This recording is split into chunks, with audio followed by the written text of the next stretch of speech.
is this? Tabletop Island, huh? Let's see what this is all about. Welcome to Tabletop Island. I'm Bernardo, your host, and today we're going to be doing an unboxing for the Amazing Spider-Man, the web-spinning action game. This is by Ideal, came out in 1979. Can't believe I got it sealed for the price that I did. It actually would have cost me more money to get the non-sealed version, which is absolutely insane to me. I'm kind of rotating it because I've been kind of eyeing the box on how to open it prior, and I'm not too sure what the proper way to open it is. Like, I can open up these panels here, but that seems like something I can't reclose, you know what I mean, successfully. Doesn't seem to have like that sliding inner flat piece like a game should. But like, what is this little lining here for? Why is it designed this way? This is literally childproof. How do I open this box? I'm literally gonna do what I know I'm gonna hate doing, and there's gonna be some ridiculously easy way to open the box. So let's do it the way I feel like I'm supposed to, even though I don't want to have to open it this way. Help, send help. Okay, that wasn't as bad as I thought it was. So it is a Spider-Man game where you have, here, I'll show it off when it gets out. So you have this really nice plastic board and these little really ancient instructions that look like it's been through stuff. Ooh, some stickers. I do love stickers. Yeah, let me back this up just a little bit. I'll set this here for a second. These are like the little gripper things that are going to be all over this board because you're going to have these really awesome villains. So these villains here, we have the Green Goblin, the Rhino, and the Lizard up in her. We got, looks like, 2 of each of them. So you can play 4 players in the game. 3 of the players are going to play 2 of each of the villains, whichever villain they choose. And then you have Spider-Man. Let me actually open this guy up because I'm very excited for this game. It's such a neat one.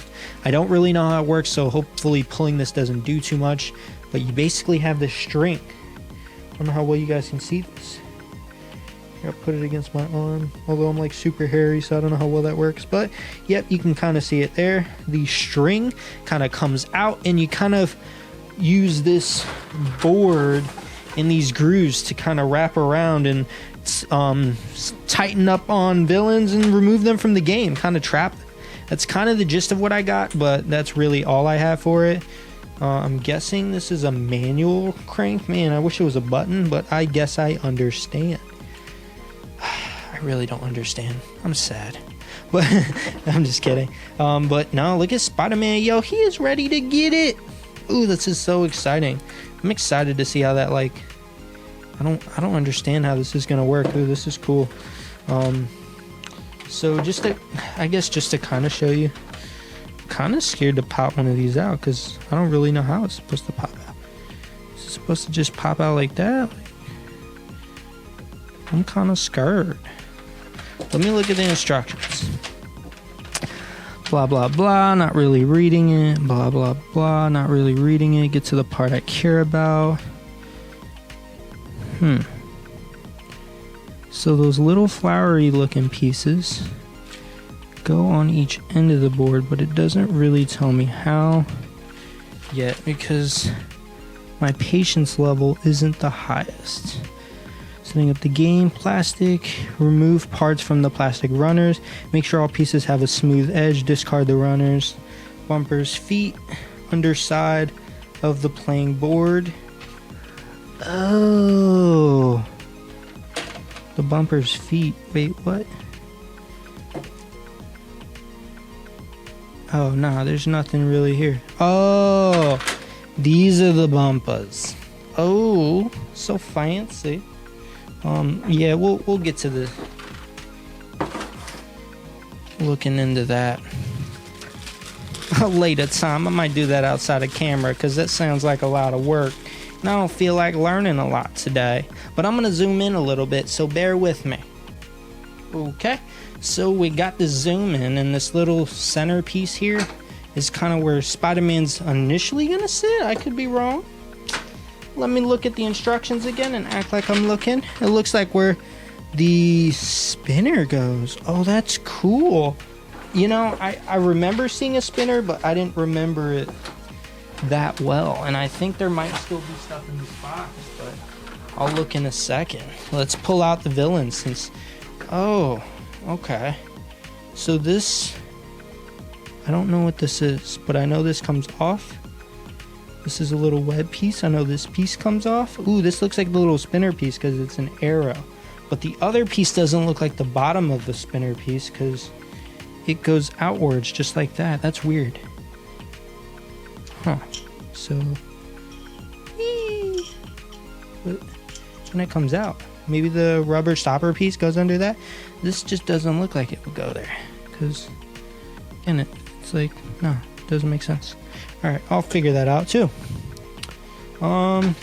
Let's take a look at the villains because these miniatures look sick.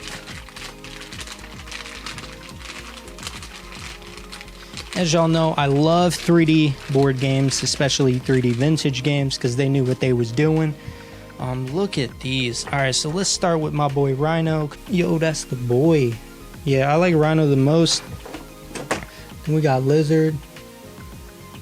Lizard looks pretty good too. He probably has the most detail. That's the Green Goblin. Or Hoblin. I don't want to say that wrong. But you know what I'm talking about. The dude that shoots pumpkins. Because he's more awesome. Because he's on this little flying thing like, oh, can't catch me, boy. I like that. And then, of course, we got the boy Spider-Man. Get the close up. No. Spider-Man. He's so cool. And maybe I can get even a better close-up of that string. Look at that string, though. But then look at what I gotta do. Crank this. So much work. Watch, I'm gonna read the instructions and be like, and if you push it at an angle, it retracts. It's like magic. I'm gonna be like, well, wish I would have known that for my unboxing. These literally the same thing, just a light green of each of those characters. Each player gets 2 of their character choices. Yeah, there's such nice miniatures. Let me put these instructions here. Tip the box a little bit. Nothing else seems to be inside. I'm gonna look inside. Nothing else is in here. The only other thing I'll be doing here is putting these stickers on. It looks like the spinner sticker goes on that. We have little Spider-Man stickers that go across the board in certain areas. The Amazing Spider-Man, I guess name of the game stickers on there. I haven't really seen too much of that in a while for vintage games. But yeah, what do you guys think of this one? Did any of you guys grow up playing this? This is such a neat idea for a game. Just because of the string that's underneath them and you're wrapping around the victims. You can kind of see here on the bottom of the box how like the string is around these guys. But you're kind of trying to trap them. Yeah, it's such a neat idea. Definitely a huge fan of this. I haven't gotten it to the table, so I don't really understand how it's going to play just overall, but I do think this is going to be a good hit. But yeah, let me know. Did any of you guys grow up playing this game? I think it's such a neat idea for a game. Let me know in the comments, but that's honestly all I have for you guys today. If you're interested in notifications, there is a bell up there somewhere. Please like, comment, and subscribe. I do appreciate any feedback. I'm trying to make these videos more and more outrageous, and with your guys' help, I have been doing so. Monday, regular board game reviews. Wednesday, weekly update / talks. And then on Fridays, my vintage board game reviews. That is all I have for you guys today. I'll see you guys next time.